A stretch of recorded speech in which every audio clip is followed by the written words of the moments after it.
The oceans of the firmament were really extreme tonight. There was all kinds of amoebas in the oceans, and I picked it up with the light of Jupiter in Sirius. It is truly amazing. Hey everyone, this is going to be a fun one. We're taking a look at a very fascinating channel called Donny of Daytona. He's got it all. He believes the Earth is flat. The Earth is the majority of the Earth is flat, other than hills and valleys, 75% water. And I believe it's infinite. But that's barely worth mentioning, let's be real. Pretty sure every internet conspiracy person believes that nowadays. But he also believes the sun is a simulation. There's a couple different things hiding behind the sun simulator's lens array. Look at the size of the lens array. The symbols in circuit diagrams are demonic. Look at some of these symbols. That's a ground symbol there. That's an antenna symbol with a ground symbol and a totally complete electronic circuit right there. These are the symbols for batteries and airborne signal. And this is the symbol for ground into a coil. Electronic symbols. Now, do you know what you're looking at right now? You're looking at sigils to summon demons. That powerful people are blue-blooded aliens and you pathetic humans were given inferior red blood to keep you sick and weak. Well, the elites aren't even from this Earth. They're descendants of the Palladius galaxy or something like that. That's the reason why they call them blue bloods. The elites don't even have red blood, they have blue blood. Their blood is enriched in copper, where ours is enriched in iron. The reason for that is it keeps your pH balance so low you're constantly sick. It's like we should be able to transfer our major mineral in our blood from iron to copper, just like switching a car from crude oil to synthetic. Sounds like a great plan, Donnie. You go first. And it just goes on like that. Every time I go looking for a clip I need for this video, I find like dozens of amazing claims that I could respond to. It's a bottomless rabbit hole. It's great. Oh, and he calls himself a pastor. Big shock this would all be Christian propaganda, right? I stick into the firmament ideology because I'm a pastor or a minister. I'm taking a new approach, trying to use modern day verbiage and technology to find the breadcrumbs of God's existence. And I think it's happening. And in the process, something else is happening. They're gearing up for something major, and you can all feel it in your gut, because I know I can. You can hear the ringing in your ears, because I can. Tinnitus. Might want to get a hearing exam. Basically, I could make a whole career out of this guy if I wanted to, which I don't, but I might look at more of his stuff if this video goes over well. I considered choosing one of his more popular videos to look at first, but I decided to stick with his more recent stuff for now. So I chose Wow! Life in and out of the firmament, my best this year, which at the moment has just about 16,000 views. I'll also take a quick look at one claim from You Got to See This, Local Moon plus Stargate, because there's one thing in there that just absolutely blew me away and I had to respond to it. I won't spoil what it is. Now, fair warning, this first part is going to be a little bit heavy as I figure out all the information about what he's actually doing and explain the relevant principles needed to understand this sheer depth of fail on display here. But it's really worth it, because that's going to make it very clear just how absurd this all is. Trying to reveal the truth in the sky. Well, Donnie, I've watched a bunch of your videos, and I'm not convinced you're trying all that hard. But let's continue, and people can judge for themselves as we go along. Hey guys, welcome to Donny Daytona, and I got the best video for you. Oh, I agree, it's pretty incredible. Although I think I'd only put this one at about a solid moderate on the Donny scale. On a normal scale, it's way off the charts, but that's beside the point. I'm doing my intro starting off with, like, what you think the normal picture of what Jupiter looks like. It wasn't this big. Of course, it's blown up. That's why it looks a little distorted. Alright, so we're starting off with an image of Jupiter, and this is more or less what we're going to be focusing on for the rest of part 1. So first off, you say you had to blow it up, and this caused distortion, which I can only assume means you digitally zoomed it. That's bad news, man. You're not going to see any more details, because obviously the camera can't digitally add anything that wasn't already there, except for a bunch of ugly noise. Try to avoid digital zoom. But alright, let's talk about your image a bit. Specifically why it looks the way it does. Now, Donnie, I'm gonna point out some minor flaws in your image here, but I'm not gonna do it because I just randomly feel like talking about photography problems or poking at you for doing things wrong. Everyone starts somewhere, and I guess what you're doing is okay for casual astrophotography if you're having fun. You know, the same way my 3-year-old kid has fun finger painting. That's not a problem for me. I don't care if your images look bad. But the problem is, you don't stop at having fun. You continue on to draw a whole load of unjustified conclusions that can be disproven by a simple twist of a dial, and then you present those conclusions as fact to thousands of people who lack the information, equipment, and, let's face it, critical thinking skills to even understand that you're wrong, let alone why. And regardless of whether it's done out of malice or ignorance, that kind of thing has to be pointed out. And so I think it's really important that I set up the context for what we're about to see and point out that we have to keep in mind that trying to learn much of anything useful about Jupiter or anything else we might look at from such low quality imagery as this is a bit of a fool's errand. So to start with, the whole image has this ugly color, somewhere between green and yellow. We'll talk about why I think those stripes are there later, but I suspect that the accurate color of them would have been pretty vibrant red and blue and green and so on, like a rainbow, but instead they've got this dull muddiness to them. That gross pea soup green has overtaken the entire image. And I think there's a couple factors at play here, but before I get into that, let's talk about your image a little bit more. I also noticed that you haven't bothered to bring your image into focus, which is why you have that ring around the outside and why inside it looks like an ugly smear rather than, you know, Jupiter, the thing you were supposed to be taking a video of. And I think the digital zoom you're doing and maybe some sort of in-camera sharpening is cranking that problem up to 11. Looking at a small bright object out of focus causes some interesting issues. For a start, it causes the object to look larger, but since you're only receiving the same amount of light, that spreading out into a larger size also makes it look darker, and that means each pixel on your sensor is going to receive less light, making whatever ISO setting was good enough for the in-focus object way too low when it's out of focus, resulting in your image being underexposed if what you really wanted is just a picture of a circle of unfocused light. On a telescope, your camera's not doing the zooming, so it's not messing with the focus and all that, and you don't have to mess with the ISO, whatever. Yeah, Donnie, you do. ISO is your camera sensor's sensitivity to light. Your telescope is not going to set that for you. And being out of focus combined with your circular aperture is going to cause diffraction effects like that ring you see around the edge. For example, here's a video I took using my webcam of a simple pinhole in a black card, backlit with one of my white studio lamps. I defocused it as much as possible so the pinhole became a large circle, and then I set the exposure almost as high as it could go. The exposure setting controls how much light actually reaches the sensor. I'm not sure if it varies the shutter speed, but at least the aperture. So I set the exposure high because I suspected that your issue wasn't just a result of too little light actually reaching the camera sensor, but instead an issue with the sensor sensitivity and your image processing settings. Then I set the gain really low, almost as low as it could go. Gain is roughly equivalent to ISO. You can think of both of them as representing the sensitivity of your camera sensor. I tweaked the brightness and the contrast until my image looked roughly like yours, brightness and shape-wise. It's not identical, but I'm using pretty different equipment from you, so I wouldn't expect it to be. And finally, and most importantly for my guess about what your issue is, I tweaked the color intensity and the white balance until my unfocused little donut here looked like a pathetic green and yellow mess. And then once I started recording, I started playing around with those settings a little bit just to show some random different combinations of effects. And finally, I zoomed out, adjusted the focus to something more realistic, increased the gain to make things visible, and revealed that it really is just a little hole in a card. Here's a couple other examples of the same pinhole completely out of focus. This one's with my smartphone, which doesn't let me adjust settings while it's recording and only lets me manually set ISO for photos, not videos. And that's in Pro mode, which is madness, but it is what it is. Here are some photos where I did manually set the ISO, and they look extremely similar to yours color-wise. The rings aren't as visible, but you can still make them out. And here's another one with the webcam. I'm just playing with the same settings again.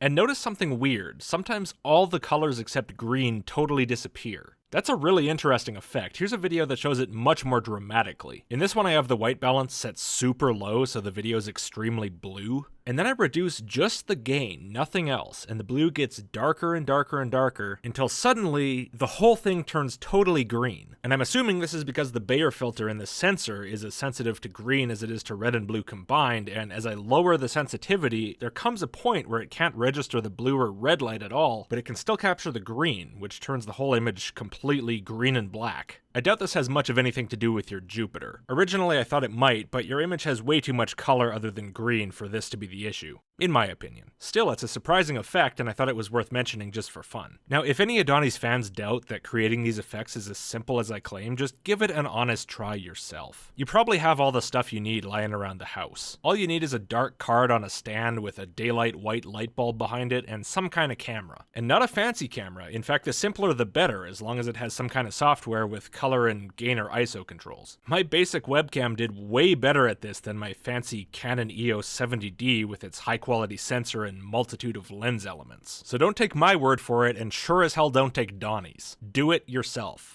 If you want to know more about how bright things look out of focus, you can look up bokeh, and that's going to show you how any small bright object out of focus is going to end up looking like this. And I'm not talking planets and stars here, I'm talking about Christmas lights and candles. Totally ordinary terrestrial objects, especially small light sources of any kind. Here's my advice to understand how bokeh works. First, read up on it, you clearly haven't done that, and then just walk around town with a digital camera and play with it. Or use your telescope, whatever, doesn't matter. But don't take pictures of stuff in the sky, just take pictures of stuff around your town without focusing your camera on it and see what kinds of bokeh you can get right down here on Earth. And that should hopefully make it clear that what you're seeing is entirely an issue with your camera and how you're using it, not with the sky. If you want to learn how to focus your camera correctly, you can always just type out of focus stars or Jupiter out of focus and that kind of thing into YouTube. And what you're going to find are a bunch of flat earthers who are more than happy to explain to their fellow flat earthers how to do basic tasks like this to stop looking stupid. Yes, flat earthers teaching people how to look smarter. That's where we're at now. But honestly, Donny, that's not really the best option. If you actually want to improve, I recommend you go join an astrophotography forum. There are plenty of very experienced people on those sites who would probably be more than happy to help if you show any willingness to learn. Because it was really small, like this, like even getting the patterns, the lines to show up once I zoomed in on it, it was really small because it's far away. It was that small, huh? That's odd, it shouldn't have been. Jupiter isn't really that small. I mean, to the eye it is, yeah, but with even a basic telescope? No, not really. On the day you did this observation, it was about 35 arcseconds in diameter. For reference, the moon is about 30 arc minutes, an arc minute being, as you might expect, 60 arcseconds. So even with a relatively light 100 times magnification, it should have taken up a pretty decent percentage of your field of view. Assuming decent seeing conditions, meaning low atmospheric turbulence, you should have been able to get an okay view of it even with a pretty basic scope. So it's kind of weird, especially since in this video I found you claim your telescope magnifies 800 to 1,000 times. And before I use Celestron Astro Seeker, it's like the equivalent of an 800 to 1,000 times zoom. Wow, Donny, that must be a real beast of a scope. Typical consumer scopes don't go past about 300, maybe 400 maximum useful magnification. It's a matter of aperture size and how much light that lets in. The rule of thumb is that highest useful magnification is roughly the aperture size in inches times 50 or 60. So to have 1,000 times useful magnification, well, for one thing, you'd have to have a less turbulent atmosphere here on Earth, because that typically limits you to around a 300 times ceiling when looking at planets, just because of the air movement that makes everything look wavy and jittery and blurry and distorted and generally awful if you go much beyond that, even on a good day. As you keep magnifying, you keep losing detail, both by losing light and by gaining turbulence. But I guess if we assume you have a space telescope, then for 1,000 times useful magnification, you'd need roughly a 20-inch aperture, which would give you a scope that looks something like this, except in space. That's some impressive equipment you got, Donny. That should have made Jupiter look downright enormous. Kind of amazing that it still somehow looked so tiny. One might almost be led to think that you don't actually have such a monster scope. So I think before we go any further, we need to figure out what telescope you're using and what it's capable of. The only problem is you don't actually state what you use. Not in this video, not in the description, not in the comments. So I had to go searching, and believe me, this took a while. So you said you use a Celestron Astro Seeker. I use Celestron Astro Seeker. Great, job done, right? Except that Celestron doesn't make an Astro Seeker. They make an Astro Master and a Power Seeker, which sound like usernames from a BDSM dating site. Did you mean one of those? Well, unfortunately, even if you did, you didn't include a model number, and both Astro Master and Power Seeker are wide telescope ranges including all kinds of different scopes. So that doesn't help us. So, okay, I thought, time to go hunting through comments. And by the way, it's kind of sad that I have to do this. Maybe it's not apparent to my audience right now, but what scope you're using is pretty critical critical information for several arguments we'll be covering in this video. Without knowing this, we can't properly verify or falsify your claims. So since you're making an argument based on the imagery you're presenting, you really should have stated this up front, or at least put it in the description. I took this video with this specific telescope with focal length this and focal ratio that, using X camera with Y sensor size, that kind of thing. I know I'm the only person watching you who's actually going to bother to confirm anything you say, but still.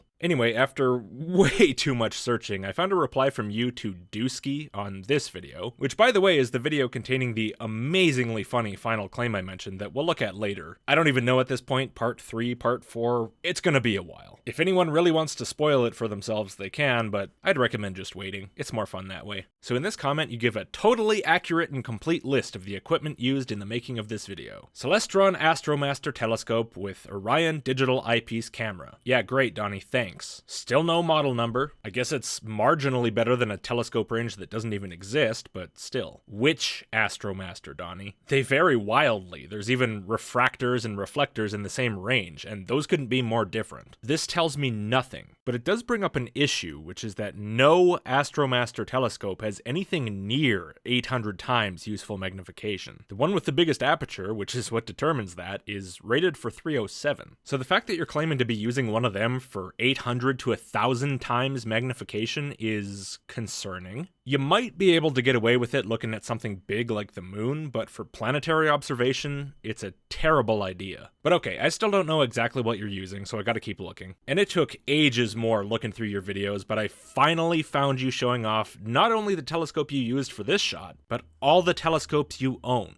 Beautiful. So let's see it. That's my Celestron there. Thanks for at least providing the information somewhere, even if I still have to track down the exact scope visually. Alright, so that's your Astromaster. Actually, none of these look like yours, like at all. It's closest to the 114 EQ there, but wait. No! It couldn't be possible, could it? Well, it is. Your Astromaster is a power seeker. You have got to be kidding me. Well, I guess that explains why you called it an Astro Seeker. So that's a Power Seeker 127 EQ, but I'm even more confused now because you say that's your moon scope that you use to look at the moon. I usually film the moon with this one. And you say this Meade telescope is what you use to look at stars. This is just like a little Meade, and this is what I film my stars with. This is what I call my star telescope, because it gets some awesome photos and video of stars. But then what do you use to look at planets? You don't say. It's very possible you're counting planets with stars because they're both kind of little to the naked eye, but planets are pretty big from Earth, so it's also possible you're counting them along with the moon as just nearby celestial objects. I guess at this point, all I can really do is guess. So I'm gonna guess you're using the Power Seeker to look at planets and the moon, and I'm making that guess to give you the benefit of the doubt because I looked up your Meade scope based on its appearance, and I think it's this one, except maybe in a different color. If it's not, then it's extremely similar. The Celestron has a 2.5 times bigger aperture than that, so it's going to have a much higher highest useful magnification, 250 to 300 times as opposed to the Meade's 100 to 120. So good enough. It's a power seeker. So that telescope has a maximum useful magnification of 300 times, which doesn't mean you can only magnify 300 times, because for example, you could use the provided 4mm eyepiece with a 3 times Barlow and get a total of 750 times magnification. You shouldn't, but you could. I still have no idea where you're getting 1,000 times from, aside from maybe digital zoom, which isn't being done by the telescope. But like I said, even if you technically can magnify that much, there's a practical limit, both from the amount of light you can get into that aperture and from the turbulence of the Earth's atmosphere itself, which prevents you from getting a good image that way.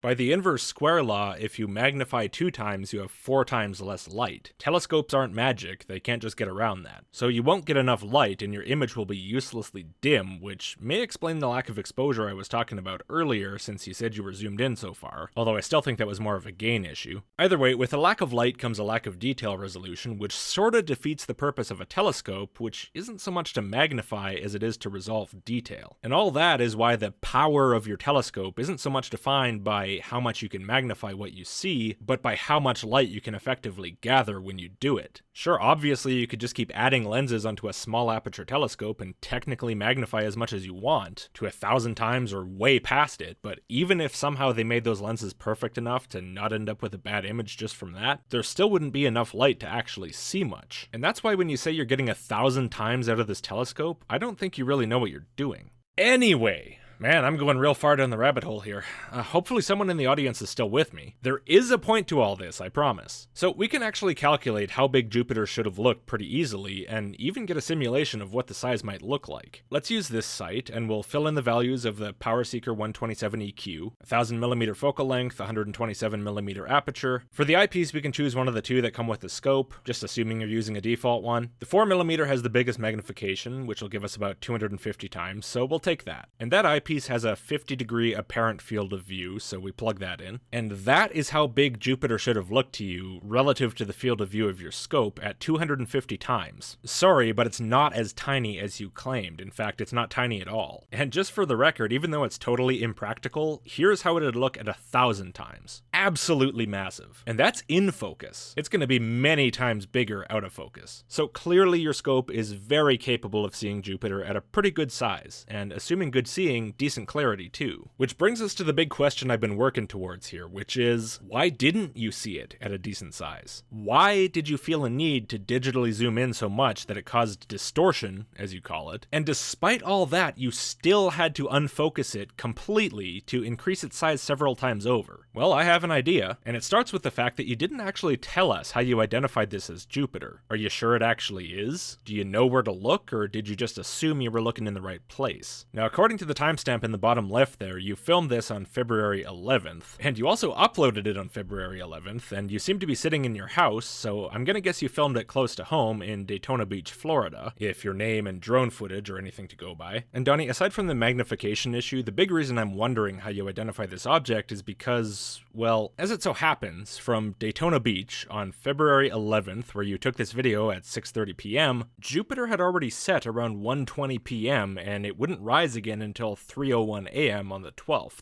Now, I know this video's been a bit heavy up to this point, I'm sorry about that, I know a few people might have lost focus. If so, I understand, I probably would have too. But this is really important, so I want to take a second to reiterate what I just said. The video of Jupiter we've been discussing this entire time was taken 5 hours after Jupiter set. Yikes. So I can't even be sure what I'm looking at here. Could it be Mars? Mars would have set much later in the day at 11:10 p.m. It would have had a pretty small angular size on February 11th, about 5 times smaller than Jupiter would have. So I suppose it's possible. That does help to explain why it would be so small. But frankly, I think that if it was Mars, it would have only been Mars by pure chance, because clearly you have no idea how to select an object to view. In which case, what is it? Not a planet at all? A random star you just assumed was Jupiter because it looked kind of bright to your eye? Who knows? In one sense, it doesn't matter, because the point you're actually trying to make isn't so much about what the object is, but about the artifacts that are showing up in the image. Fine, okay, but to talk about the image, it's kind of important that we know what the image is of, don't you think? And it's not real helpful when I can't even trust you to accurately tell me what I'm looking at. But the question of whether it's a star is interesting, because I found this video where you're wondering why all your friends are seeing Venus as a crescent, while you're seeing it as this unfocused circle of awfulness. This is the way I classically film it, this because I wanted to give my own interpretation of it. But you know, I've been talking back and forth with other people, YouTube creators, and they're getting crescent Venus as a crescent, like a half moon. So I'm wondering, why am I getting a whole version? Now I am zooming in 3 times further than they are. This is the furthest my telescope zooms, because, you know, I wanted to see really what it was about, and if I could zoom the furthest in, maybe it would tell me that story. So that's why I think that, you know, we see the actual Venus come by, but you see these little things passing by. I think that they're projections. Okay, so now I tried something different. I didn't zoom in as far, and here's Venus as a crescent. How is that a crescent, Donny? There's no crescent in sight. If anything, if that's Venus at all, then it's in a gibbous phase, not a crescent phase. But I have to say, what really appears to be in sight is, well, who can really say? It looks an awful lot like a star to me, but I guess I can't say for dead certain. Sure doesn't look at all like Venus, though. But hey, if I assume you filmed this the night before you uploaded, then at least Venus would have been in the sky for a few hours in the early morning while it was still dark. And it was in a gibbous phase, so it's not disqualified right off the bat like Jupiter was, which is an improvement. But still, if this is a picture of Venus, it's still out of focus focus and it's basically unidentifiable. But at least it's a lot closer to focus than you usually show, so that's something. And you actually wouldn't have needed to change the magnification at all to get the size difference between the out of focus and the in focus versions. The size difference is actually that big, which makes me wonder if your idea of zooming is just to turn the focusing knob. If that's what you're doing, Donny, don't. That's not a zoom. That purple fringing at the edges is, well, I would call it chromatic aberration, except chromatic aberration refers to the lens failing to focus different colors of light to the same point, and so that applies when you're actually in focus, which I don't think you are. It makes me wonder if you were looking at this with your Meade refractor scope you say you use for stars, because unlike your moon scope, which is a reflector, the Meade is a refractor, which means the light goes through lenses in the telescope, not just in the eyepiece. And if this effect actually is caused by your telescope, and it's not just another weird color balance issue, only refractors are going to cause that kind of color fringing. So I can get what other people are getting. It's all on how far you zoom in. No, you clearly can't get what other people are getting because this is what other people get. And the difference between this and this is all on how bad you screw up your focus, not on how far you zoom in. So now this is like a quarter of what the previous one was zoomed in. So here it is, a crescent. Just like I was talking to somebody who says, "Are you getting crescent?" And I said, "No, I'm getting a whole damn image." And then it looks like there's blood cells or something passing by it. My interpretation of that is I'm filming through the firmament, and all that stuff you see pass by it as the star passes by it. Star, you say? Little slip of the tongue there? It's shining its light through the firmament, through the waters above, whatever, and this is stuff that's in the water or the firmament. Well, if by firmament and water you mean telescope lens and glass, then sure, maybe. It's not attached to the star at all. It's just the light shining through and magnifying those images, and I'm recording it. Yeah, that's about accurate. The light's shining through the atmosphere, through your telescope, being magnified, or not, but for now we'll assume so, and you're recording it, meaning it's not attached to the star at all. Yes. It would help if you started thinking if whether everything you see when you look up is actually in the sky. Remember, you have a lot of stuff between you and it when you're looking through a telescope. You ever see those little eye floaters? Weird things moving through your eyes sometimes while you're looking at stuff? Well, if you look at the sky and you see those, have they teleported into the sky and now they're swimming around in the firmament? I'm just going to cross my fingers and hope you agree the answer is no. So why should it be any different here with a telescope? So this is way less zoom right here, and what do you get? A crescent. Okay? Not okay. But if you think your focusing knob is a zoom function, as I'm genuinely starting to think you might, then yeah, having less of that is going to do a lot better showing you what's actually there, yeah. So the next part of this Venus video is about how Venus is a fake planet in a holographic vector field, whatever that's supposed to mean, and that's why people think it looks like a crescent. It's funny, but I want to stick to the stuff that's relevant to the Jupiter discussion. I've already had enough scope creep here, I don't need more, so I'm not going to veer off to debunk this whole second video. Maybe another time if I ever respond to this channel again. If you want me to respond to this channel again, give the video a like. I don't even know how I did this. I was just not filming. It was not zooming in as far. I used a smaller scope because I have two telescopes. Aha, that explains it then. So you use the power seeker for your planet shots normally, and then your Meade is when you want less magnification. I have to say it seems unnecessary, but okay. And you say this holographic vector field one was taken when you were playing around with the same magnification as you had with the purple fringed one, implying they're the same scope. So then I keep messing around with this level of zoom too, and all of a sudden I get Venus in some type of hologram vector field. I don't even know how I did this. I was just not filming. It was not zooming in as far.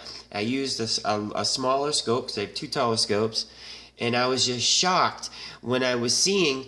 When I got the first crescent, I could tell that it didn't seem like it. It seemed like it was sitting in something like a holographic vector field. That's the easiest way I can describe it. It explains why this image has such horrible rainbow color fringing, whereas this one looks more consistent with just bad color balance. And if you did take this one with your Meade scope, and that's organic purple fringing, then it's possible you played with your settings to try to get the one seen through your power seeker to look purple as well. I'm not accusing you of that, it sounds kind of ridiculous, but from what I've seen so far, it seems very possible. But I am kind of curious why you wouldn't just switch out the eyepiece, so now I want to find out a little bit more about your kit, specifically what you're using to take the pictures with. But luckily we already have some of that information from your comment to Dusky that we saw earlier. Orion Digital Eyepiece Camera, which on its own doesn't tell us all that much. Orion makes several different eyepiece cameras, but I found that in this video, in a reply to Monique B02, you give some more details on your equipment. Celestron makes a series of awesome Star Watchers called the Astro Seeker. No, they don't. I have the 800 times zoom model. No, you don't. It neither has 800 times useful magnification, nor does it zoom, nor are you getting magnification because you're not using an eyepiece. 2000 millimeters. No, it has a 1000 millimeter focal length. And you have to get an eyepiece camera. No, you don't. A good one that has night vision, like mine. Well, there are night vision devices for telescopes meant to make better use of the light they gather. Some people swear by them. But considering you said your camera's from Orion, and Orion doesn't make any night vision eyepiece cameras, and even if they did, they'd be really expensive, I don't believe you. But the most important part, mine was only $100. Great, so now we just choose whichever Orion camera is $100, and it's this one. If it's not the right one, well, you should have told me what it is. I think it works out pretty well in your favor though, because when I googled Orion Digital Eyepiece Camera, this one's what came up, and that camera's a whole lot worse. And it's hard to tell exactly what camera's on your telescope in your video there, but it looks a lot more like that one. But I couldn't see enough detail to make that out for sure, so we'll just say it's this better one. So I'm curious what this is going to show you.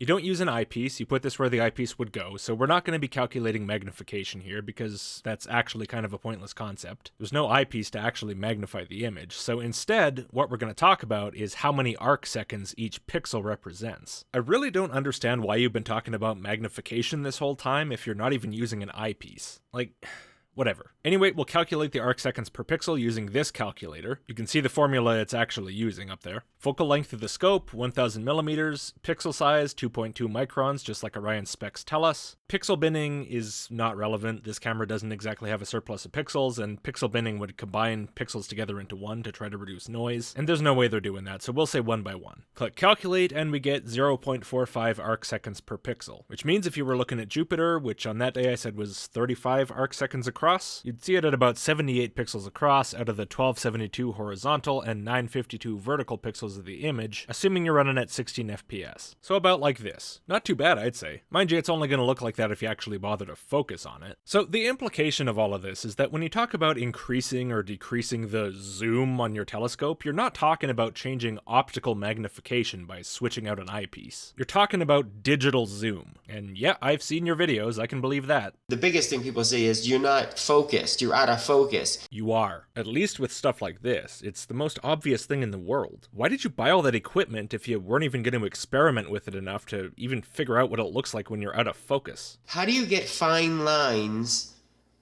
if you're out of focus? Fine lines? You mean like these? Diffraction, that's what diffraction is. Test it yourself. Point your setup at a small distant light on Earth while just as out of focus, and you're going to see the exact same thing. Because when you look at a light through the circular aperture of your telescope, regardless of whether that light is in the sky or not, you're gonna end up with that pattern if you take it out of focus, especially that wide, bright outer ring in the darker part inside. Here's a bit of a video showing just how that diffraction works as you observe a point light source closer to and further from focus. Not a star, not a planet, a laser. Now we're ready to look at Fresnel diffraction from circular apertures.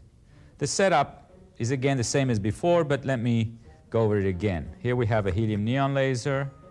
Beam from the laser gets reflected by this mirror, then gets reflected again by this mirror into this lens. This is a short focal length lens, which is focused into a pinhole, an adjustable pinhole.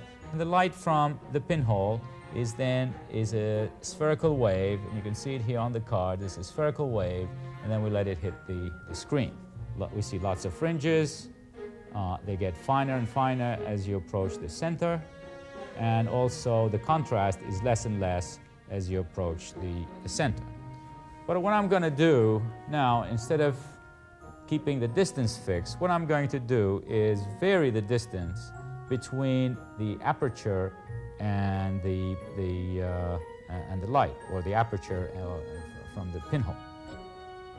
And I would like you to watch what happens. So now I'm going to move the pinhole, the aperture very close to the pinhole, and then I move away, and then you can see, first you see lots of fringes, and then as I move away, you're seeing fewer and fewer fringes. And if you look in the center, hope you can see that there's a white spot in the center. Now we have a dark spot in the center, and then now we're getting fewer and fewer fringes until we have only 2 or 3. Now then we go back towards the pinhole or towards the lens. See the increase in the number of fringes. We looked at Fresnel diffraction associated with a slit or an adjustable slit, and also with apertures, and then we saw how the diffraction pattern changes as we move the aperture closer and closer to the focus of the lens. Any questions? None, but for all the wrong reasons? Figured. And to prove I know what I'm talking about, here's a video I took of a planet. This is just the best footage, guys. Hold on to your butts. Can you tell me which planet it is? No? Oh, I'm sorry. I might have my telescope zoomed in too much. Losing detail, you know? Let me just zoom my telescope out here a little bit. Oh, look at that. We're starting to see the amoebas of the firmament moving around. There's a nice bright ring around the outside and a little dark ring around the inside edge there. Looks a lot like your Jupiter. You can't see any more rings further inside all that well, but they're there if you look closely. So Donny, which planet is it? I'll give you a few seconds. That's enough. Don't want to get copyright claimed by whoever owns Jeopardy. So did you guess? Alright, big reveal. The planet is... Yeah, it's not a planet, it's a flare stack off in the distance. What, you seriously thought that's what a planet looks like? Are you stupid? I took it with my Canon EOS 70D with an 18 to 55mm STM lens, nothing special. Literally the only thing I did from the start of that video to the end was turn the focus ring. That's really how big an out-of-focus object looks compared to an in-focus one, which explains why you do it when you're having trouble making a star you think is a planet look big enough. Alright, that's the joke one out of the way. Now this one is a real planet. Which planet is it, Donny? We see a nice crisp bright ring around the outside, a nice crisp dark ring inside of that, and another nice crisp little light ring inside of that. And after that, we kind of lose everything. It's super green, just like yours was, and kind of featureless, hard to identify, so let's just zoom out a little bit and see if we can get some more detail. Okay, we're starting to see some color fringing, red and blue, and now we're starting to get a little bit of purple. And look how bright the inside of it's getting. Zooming out really makes things bright, doesn't it? Some serious purple fringing on that thing. Wait, and now it's getting bigger and the fringing turned green? That's weird. Why did it change appearance right in the middle like that? That was so weird. So what planet is it? I'll tell you. It's a party. You're behind 3D glasses and a black suit and a black hat like Willy Wonka out here, thinking it's Halloween 24/7 of the year with a Halloween background. And of course, as if I even need to say it, that was a demonstration of focus, not zoom. Donny, the effects you're observing tell you nothing about the sky. You're just observing something about the behavior of unfocused light sources and telescopes and cameras, and because you don't care about truth, you refuse to learn a thing about any of that, and instead you insist that you know better, and it's something it's plainly, easily, demonstrably not, because it suits your agenda. I'm in focus, okay? Donny. Yes, Papa? Out of focus? No, Papa. Telling lies? No, Papa. Show me your scope. Anyway, wow, that was a tangent. What were we even talking about that started this off? What you think the normal picture of what Jupiter looks like, it wasn't this big. Of course, it's blown up. That's why it looks a little distorted, because it was really small, like this, like even getting the patterns, the lines to show up once I zoomed in on it, it was really small because it's far away. Right, yeah. Well, I'm surprised you got the lines to show up so clearly when you were obviously struggling to get accurate detail in the image, and filming an object that set 5 hours previously. Good job, that's some supernatural level skill. But something seems a little strange about the lines themselves, and I think it's time we check out the actual video.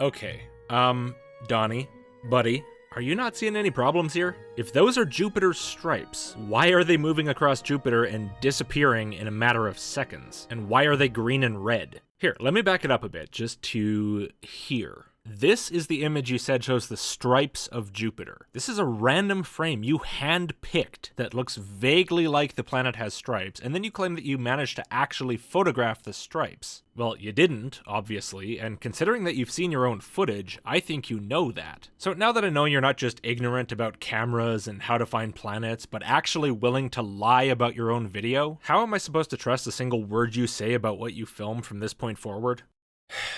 It's just sad, man. I didn't think much of you, but I thought you were better than this. But anyway, aside from the planet, or whatever it is underneath all that disgusting out-of-focus slop, what are we actually looking at here? What's all that stuff passing in front of it? Well, frankly, since the image quality is so awful because of all the issues I pointed out, it's a little pointless to even speculate because the only appropriate answer, really, is fix all the problems and we can talk more if this stuff is still showing up. When you fail to focus correctly, all kinds of weird stuff can happen. That's just the nature of a camera. But even so, let's take some guesses at what's there anyway, just to be thorough. First, let's talk about the circular things that seem to be passing by, or more accurately, which Jupiter is passing behind as the Earth rotates. I know you find them really fascinating. They're what you're going to call amoebas swimming in the ocean of the firmament later in the video. But unfortunately though, in reality, they're actually the least interesting part of your video. You saw a whole bunch of them in my videos. They're extremely common. As you might imagine from people who are always shooting heavily magnified images of tiny pieces of the sky, astrophotographers have to fight a constant battle against one very determined enemy: dust.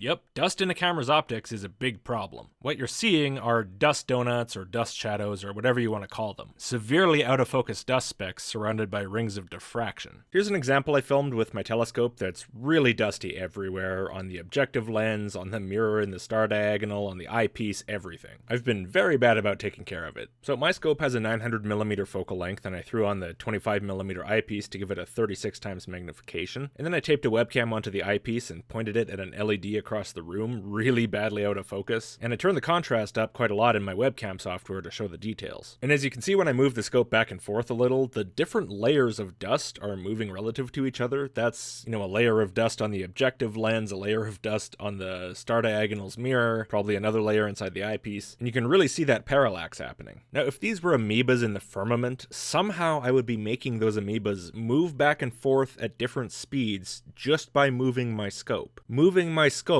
would be controlling stuff in the firmament. That makes no sense. Something else interesting is you can also see the diffraction pattern around the outside staying in place even while the dust moves back and forth inside and beyond it. You can even see it bending around that square outcropping there and conforming to the cat eye shape when I mess with the position of the webcam relative to the eyepiece. And that's because those rings aren't real in the sense of a real representation of an object's edge. They're light diffracting around the out of focus light area, which is taking the shape of whatever area is visible all the way from the front of the aperture through to my eye or webcam. It's the exact same reason you can change the shape of bokeh when you change the shape of the aperture in a camera lens. Here's an example of some bokeh that looks very much like your pattern, rainbow dust donuts and all. And that image was taken right down here on Earth. Nothing to do with space. Now, the dust spots probably aren't on your sensor, because if they were, there wouldn't be room for them to spread into that diffraction pattern. They'd look just like solid circles with crisp edges. So most likely they're somewhere else in the optics. It doesn't exactly matter where, unless you want to clean them out, which might be challenging depending on their location. If you want to figure out where they are so you can figure out how to clean them out, you can use this calculator. Doing that would save you the trouble of having them mess up your videos again. Surely you would appreciate that. It's not as if these things make you money or anything.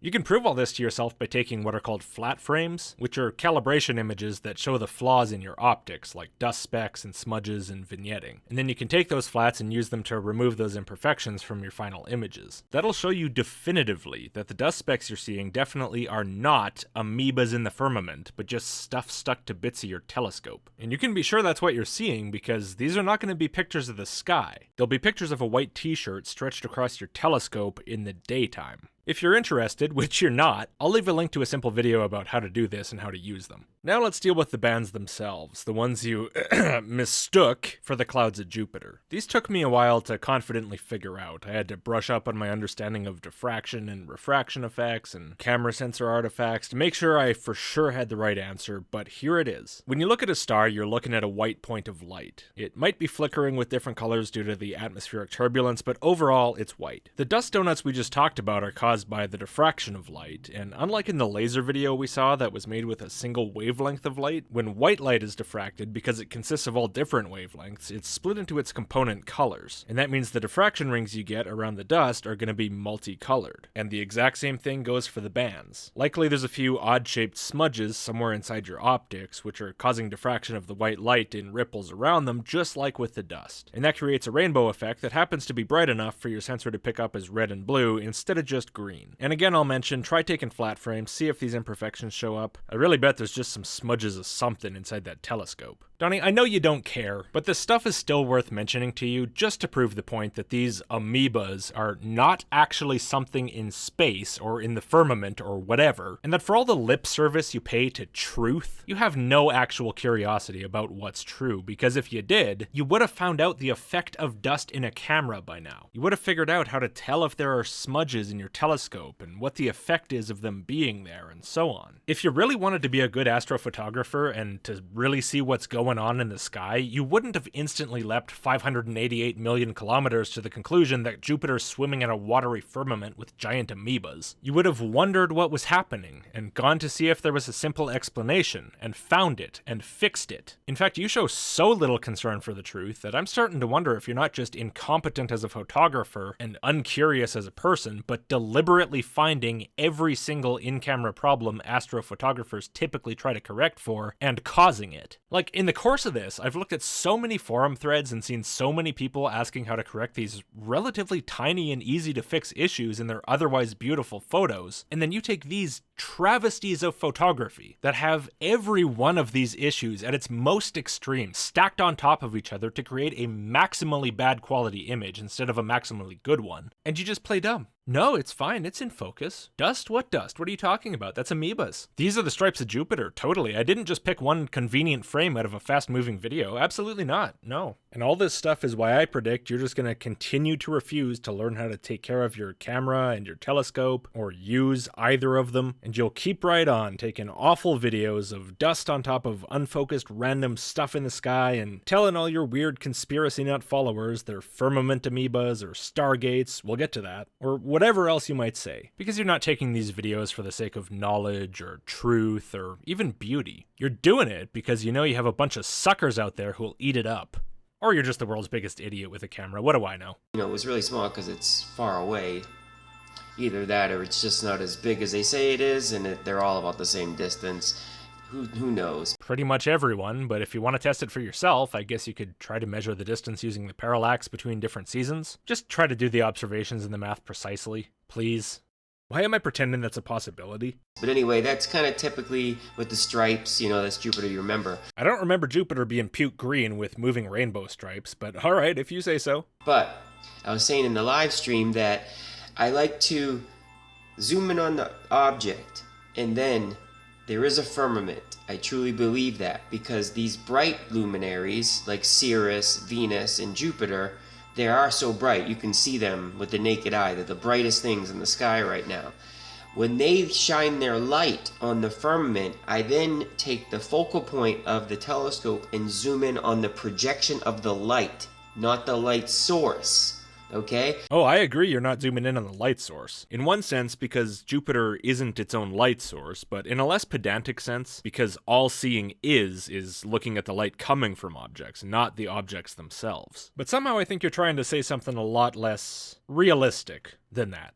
But I just want to let you know, I can zoom in on the light source and make it look traditional like you remember. No, you clearly can't. We've all seen the video now. You failed unfathomably badly at making Jupiter look like we remember, although you did succeed in choosing the one frame where the rainbow patterns are sort of in a similar configuration to its stripes, kinda? Pro tip, next time you try this, try not to go and shoot Jupiter 5 hours after it sets. That's traditional Jupiter with the stripes and everything. Please stop. You're embarrassing yourself and it's making me uncomfortable. But In the video, I zoom in on the projection of light, and as it hits the firmament, it does some crazy stuff. I have no idea what you mean by zoom in on the projection of light. Can you explain what you mean in detail? Because it sounds like what you mean is you're gonna deliberately take the planet out of focus by using the zoom feature that doesn't exist on your telescope. Because for some reason you've convinced yourself that those effects you see in unfocused images you can make anywhere, anytime, of pretty much any small bright thing down here on Earth suddenly stop being that as soon as your camera points at the sky, and they become a projection on the firmament instead. So what am I supposed to take from that? Are focused images a conspiracy by the Illuminati to hide the true nature of the planets? I honestly wish I could pick your brain about how you actually think cameras and light work. I bet it's fascinating. Probably involves an imp in a box with a bunch of paint. Regardless, there's really no point trying to explain any of it to you if you're screwing up your own images on purpose, eh? But I can still explain it to everyone else. So what I'm going to do is I'm going to go through some stills of some of the best footage I have filmed this year. Oh, right, I forgot about that. This video is supposed to be your best work. Oh, I can't wait to see your worst, which probably looks like this. Oh, it's awful. Why is it in focus? Where's all the dust donuts and compression artifacts? Oh, this is totally inaccurate. What are we, mid-February, almost Valentine's Day? In a month and a half, this is the best footage I have filmed of sunrise. I mean, I'm just gonna go over a set of pictures with you that are just stills of the whole video, and I want to play the whole video in its entirety to a little music, and you guys are going to be amazed on the spectacle of the footage. Trust me, guys. Wish I could trust you, Donny, but I think we're a ways beyond that now. Hold on to your butts. Alright, hold on to your butts, people, because I'm gonna have to call that part 1. It's just getting way too long, and we're only getting started, believe me. I have several other topics to cover before we're done, and it just gets nuttier from here. I kinda can't believe I only managed to get through the Jupiter stuff in part 1, but that's all done now. No more Jupiter in part 2, I promise. Now, I poured a huge amount of work into this project. Most of it just immersed in self-education. The next parts are pretty close to ready to go, and altogether, this took so many hours, I don't even care to try to calculate how much work went into it. So I always hope you enjoy my videos, but in this case, I really hope you enjoyed it, and I hope you'll come back for the next part and share this around so it gets seen, and give it a like if you liked it. And if you want to help me do more stuff like this, please consider supporting me on Patreon like all these great people on the screen, or you can use Subscribestar, or PayPal, or Paywhirl, or whatever you want. Support.logicked.com has all the options. I'll see you in part 2. The indoctrination is so strong this time around. We have been here before. This bastard has recycled our soul plenty of times to make us grow weak in our relationship with God. That's why you experience deja vu. But that's what it means to be awake this time around. We're not going to repeat this life cycle, this prison planet matrix. We're awake now. This time we're moving forward. And the war in heaven has begun. Sharpen your wingtips and your blades, because God is going to want us to fight.